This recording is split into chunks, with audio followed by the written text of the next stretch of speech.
बिस्मिल्लाहिर्रहमानिर्रहीम। अस्सलाम वालेकुम। नवीद चौधरी स्वीडन से। दोस्तों, अगर आप स्वीडन में नए आए हैं, 2-4 साल से यहाँ पे रह रहे हैं, फैमिली के साथ हैं, जॉब के कॉन्ट्रैक्ट पे आए हैं, या आप स्टूडेंट हैं, या आप ऐसे हैं कि जो स्वीडन में मूव होने की प्लानिंग कर रहे हैं, तो ये वीडियो आप सबके लिए देखनी बहुत जरूरी है। क्योंकि अगर आपके पास ये मालूमात नहीं होंगी तो स्वीडन में आपके साथ बहुत बड़ा धोखा हो सकता है, फ्रॉड हो सकता है, और आप किसी सीरियस प्रॉब्लम में पकड़े जा सकते हैं। आपको मसला हो सकता है, आपके कागजात खराब हो सकते हैं, आपकी पूरी फैमिली को मसला हो सकता है।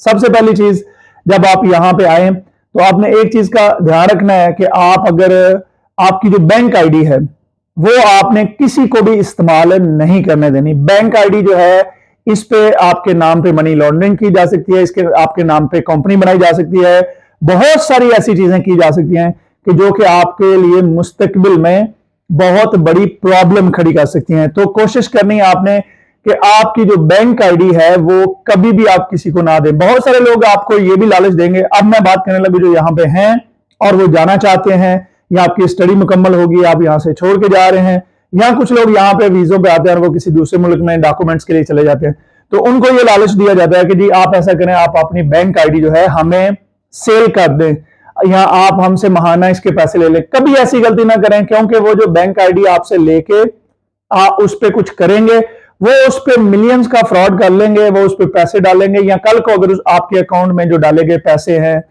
वो मनी लॉन्ड्रिंग उससे हो जाती है, या खुदा ना खास्ता वो पैसे किसी ऐसे जुर्म में इस्तेमाल हो जाते हैं, वो किसी दहशत गर्दी की कार्रवाई में इस्तेमाल हो जाते हैं, किसी के अगवा या कत्ल में इस्तेमाल हो जाते हैं, खुदा ना खास्ता, तो आपके लिए बहुत बड़ा मसला हो जाएगा। तो सबसे पहले आपने जो चीज करनी है वो आपने अपनी बैंक आईडी का ध्यान करना है। नंबर 2, आपने जब पैसे किसी के अकाउंटों में डालने हैं, आप जब लोगों को पैसे दें, क्योंकि बहुत सारे लोग यहाँ पे आपको नए मिलेंगे या पुराने मिलेंगे, हर किस्म के यहाँ पे लोग पाए जाते हैं। वो आपको कहेंगे जी हम आपको ये 50,000 या 1,00,000 क्राउन आपको जो है वो कैश दे देंगे, आप ऐसा करें कि इतने इतने पैसे जो हैं ये हमारे अकाउंट में आप ट्रांसफर कर दें। अगर तो जेन्युइनली आप किसी को जो है वो रकम बारो करना चाहते हैं, या कोई ओरिजिनल केस है कि जैसे किसी को भी जरूरत हो सकती है और उनके पास कानूनी रकम है, तो आप अगर किसी को वैसे बारो करना चाहते हैं और वो आपको बैंक के जरिए ही वापस करें, तो आप उनको पैसे दे सकते हैं। आप एक रिटर्न मुआहिदा कर लें, जी मैंने इस चीज के लिए जो है ये पैसे दिए थे, और आप उसमें 2 बंदे जो है गवाह करके तो आप वो मुआहिदा कर लें। लेकिन इसके अलावा जो आप पैसों को इधर उधर ट्रांसफर करें, तो उसका आप पे कल को जो है वो मनी लॉन्ड्रिंग का या कोई इस तरह के जो केस हैं वो हो सकते हैं। इस चीज का आपने बहुत ध्यान करना है। नंबर 3, आप जब किसी के पास एम्प्लॉय हैं तो पूरा एक अपना मुकम्मल जो कॉन्ट्रैक्ट है वो लेके काम करें, बगैर कॉन्ट्रैक्ट के काम ना करें। कॉन्ट्रैक्ट के बगैर अगर आप काम करेंगे तो आपको मसाइल हो सकते हैं। फिर आप जो चीजें कॉन्ट्रैक्ट में लिखी हैं, मैं आपको एक चीज बताता हूं, यहाँ पे कोई बड़े से बड़ा जो है ना, बड़ा तगड़ा इंसान है, कोई बड़ा बिजनेसमैन है, कोई यहाँ पे मामे खा नहीं है, आप उसके गुलाम नहीं है, आप उसको जो है आप उसके सिर्फ काम उसके पास एज ए एम्प्लॉय करते हैं। तो अगर आप जॉब करें, तो अगर आपको कोई मसला मसाइल है, अगर आपके वो पैसे नहीं दे रहे, या तो आप फौरन जो है पुलिस से रुजू कर सकते हैं, आप किसी से बात कर लें, मशवरा कर लें, और उस बंदे के पास आप काम ना करें। और अगर आपको कोई तनख्वाह का मसला है, आप उससे खुल के बात करें, भाई हमारा ये इतने हम पैसे लेंगे और इस तरीके से इतने घंटे काम करेंगे, ताकि एहतसाल जो है वो बंद हो। यहाँ पे बहुत सारे लोग हैं जो नए आने वाले लोगों का एहतसाल करते हैं, उनके लिए बहुत सारे मसले मसाइल पैदा करते हैं। तो जब भी आप किसी से जो किसी के पास जॉब करने लगे, तो मुकम्मल खुल के डील करें, बात करें, तनख्वाह की बात करें, हर एक चीज को तय करके उसके बाद कानूनी तौर पे कागजात में जो है अपना आप इसको चीज करें। नंबर 4, उसके बाद ये है कि बहुत सारे लोगों को यहाँ पे बच्चों के मसाइल होते हैं। अगर आपको यहाँ पे स्वीडन में आके कोई नहीं पता कानून का, तो कोशिश करें कि जिस भी कम्यून में आप रहते हैं वहां पे आप मदद लें, और अगर आपको नहीं पता आप मुझसे भी रब्ता कर सकते हैं। यहाँ पे एक खास कोर्स होता है जो नए आने वाले लोगों को करवाया जाता है बेसिक मालूमात के लिए, लेकिन वो हर एक के लिए ओब्लिगेटरी नहीं है, यानी कि हर एक के लिए जरूरी वो गवर्नमेंट की तरफ से ये नहीं है कि आपने जरूर करना ही करना है, लेकिन इसकी सहूलत जो है कम से कम जो मुझे पता है यहाँ हमारे मालमों में तो जरूर मौजूद है, और मेरे ख्याल से पूरे स्वीडन में मौजूद होगी। तो मालूमात लें बच्चों के बारे में। जब आपका बच्चा स्कूल जाए तो स्कूल के साथ स्कूल से बात करें। अगर आपको कोई ट्रांसलेटर चाहिए, अगर आपको समझ नहीं आ रही तो ट्रांसलेटर की मदद से आप स्कूल से बात करें।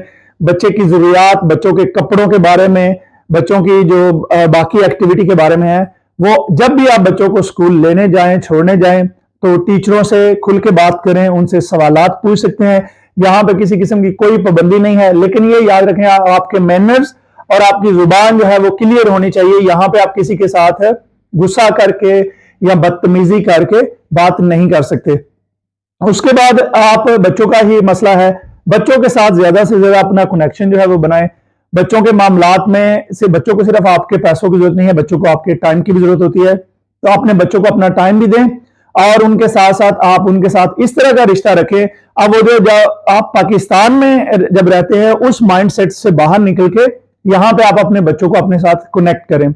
उसके बाद यहां पे एक और बड़ी जो आपको मैं अच्छी चीज बताता हूं कि जब आप आए तो लोकल कम्युनिटी जो है, अपनी लोकल कम्युनिटी, उससे तो आप रब्ता रखते ही हैं, पाकिस्तानी लोगों से तो आप रब्ता रखते हैं, लेकिन जो यहाँ के ओरिजिनल लोग हैं, जो स्वीडिश लोग हैं या दूसरे लोग हैं, उनके साथ भी अपने तल्लुकात को जो है वो बेहतर करें। उनके साथ आप अपनी सलाम दुआ करें ताकि आपको मुआशरे में इंटीग्रेशन से बहुत सारी चीजों का आपको पता चले। इसके अलावा एक और जो यहाँ पे बहुत सारे लोग, क्योंकि आपने देखा होगा पिछले दिनों में फ्रॉड की भी आई हैं चीजें कि ओबर ईट्स के, जब भी बहुत सारे जो मनी लॉन्ड्रिंग का भी केस आया, अभी कुछ लोग अंदर भी हैं। तो मैं आपको एक चीज बताना चाहता हूं भाई, शॉर्टकट किसी चीज का भी बुरा है। जैसे ही आपको कोई बंदा लालच देने की कोशिश करे, आपको कोई बंदा ये कहने की कोशिश करे कि इस तरीके से हम इतने लाख बना सकते हैं, इस तरीके से इतने लाख बना सकते हैं, तो याद रखें शॉर्टकट जितने भी हैं वो स्वीडन में गैर कानूनी हैं। और अगर आप पकड़े जाएंगे तो आपके लिए और आपके बच्चों के लिए बहुत सारी मुश्किलात होंगी। तो जब आप यहां पे आए तो कोशिश करें कि हक हलाल के पैसे ही कमाएं, फ्रॉड और दो नंबरी से परहेज करें। बाकी अगर आपके कोई दूसरे कोई मामलात हैं यहां पे, अब ये नहीं है कि हर बंदा, हर केस जो पुलिस में जाता है वो बंदा बुरा ही होता है।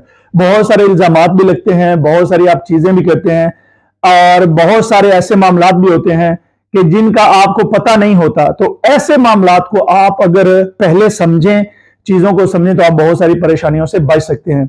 यहां पे आपको बहुत सारे लोग जो है वो अच्छा मशवरा भी देंगे जो कि अक्सरियत में है, लेकिन कुछ चंद शैतान लोग भी जो हैं जो आपको गलत मशवरे भी देंगे। तो आपने अपने कान भी खुले रखने हैं, आंखें भी खुले रखनी है, ताकि जब आप स्वीडन में आए तो आप यहां पे वेल सेटल्ड हो। बाकी अगर आपको किसी किस्म की कोई कानूनी चीज के बारे में ना पता हो तो यहां पे जितनी भी, फॉर एग्जांपल अगर आपको माइग्रेशन की चाहिए इंफॉर्मेशन, तो आप उस पे वेबसाइट पे है, जो आप आर्बाइस्मिलिंगन की है उसकी वेबसाइट पे है, टैक्स ऑफिस की वेबसाइट पे है। अगर आपको कोई भी चीज पूछनी हो आप मुझसे भी रब्ता कर सकते हैं। अगर आपको किसी किस्म के फैमिली की चीजों के बारे में पूछना हो आप मुझसे रब्ता कर सकते हैं। कोई ऐसा मसला नहीं है, इंशाल्लाह मैं आपकी मदद करूंगा, लेकिन कोशिश करें कि ज्यादा से ज्यादा किसी भी गैर कानूनी चीज में, गैर कानूनी काम में, गैर कानूनी जो चीजें हैं उनसे मुकम्मल तौर पे परहेज करें। क्योंकि अगर आप, जब हम सारे बात करते हैं जी पाकिस्तान में लॉलेसनेस है कि वहां पे कानून कोई नहीं है, वहां पे हर बंदा जो है वो दूसरे का हक मार लेता है, चोरी कर लेता है, ये इस तरह की बातें आपको सुनने को और ज़ाहिर है कि हमारे सामने भी होती हैं। तो जब आप फिर स्वीडन में आते हैं तो कोशिश करें कि अब वो जो लॉलेसनेस है, वो जो गैर कानूनी माइंडसेट है, उसको यहां पे ना आप लेके आए, ना यहां पे शुरू करें। इंशाल्लाह मैं इस सिलसिले में मालूमात के एक एक चीजें करके कि टैक्स ऑफिस के बारे में, दूसरी चीजों के बारे में मैं डिटेल्ड वीडियो जो है वो बनाऊंगा, ताकि और आपके जो सवालात हैं उनको कमेंट में जरूर लिखें, ताकि आपके सवालात की रोशनी में भी जो है वो वीडियो बनाई जा सके और आपको जो है मालूमात दी जा सके। मुझे अपनी दुआ में याद रखिए और इंशाल्लाह मिलते हैं अच्छी ऐसी ही नेक्स्ट वीडियो में, जहां पे आपके पूछे हुए सवालों से इंफॉर्मेशन दी जाएगी। बहुत शुक्रिया, खुदा हाफिज।